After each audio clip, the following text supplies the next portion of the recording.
Hey, sexy people. I wandered onto a TikTok panel the other day, but not a, E&M panel, just regular monogamous folks. And a 21-year-old woman stated in response to me saying that at some point within my 25-year marriage, I came to realize and accept that, there was some things that my husband was unable to do, not unwilling, but because it just wasn't in his wheelhouse.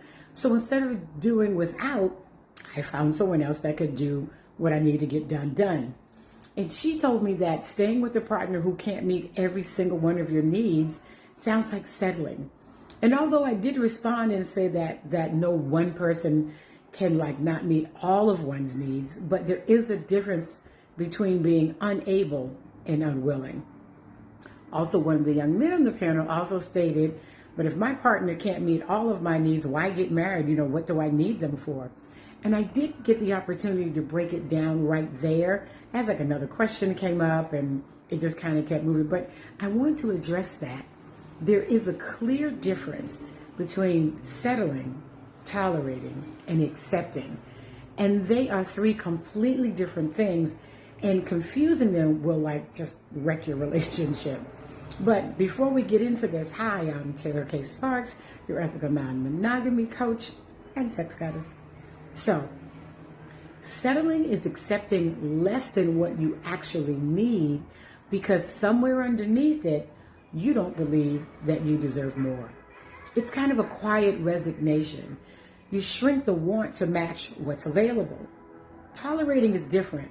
That's enduring something you shouldn't have to, usually in silence, usually building resentment underneath, the surface.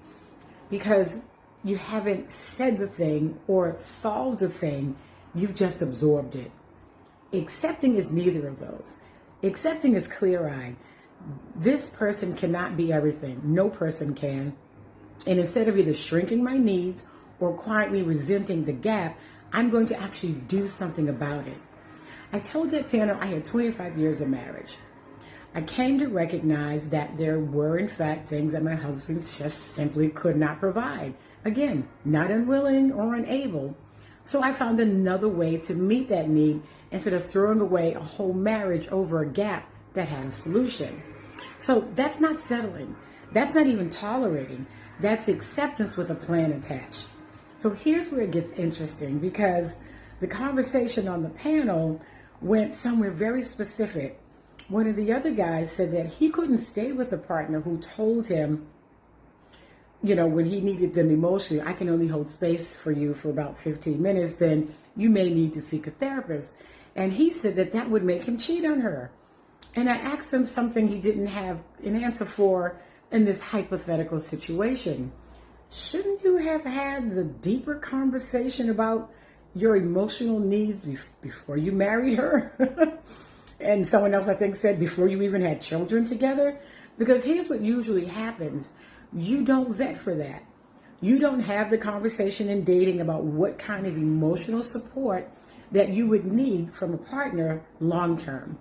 And now, years in, he's using her incapability against her and as a reason to go outside of the relationship and cheat, instead of recognizing that he either skipped the vetting or wasn't honest about his own needs when it mattered.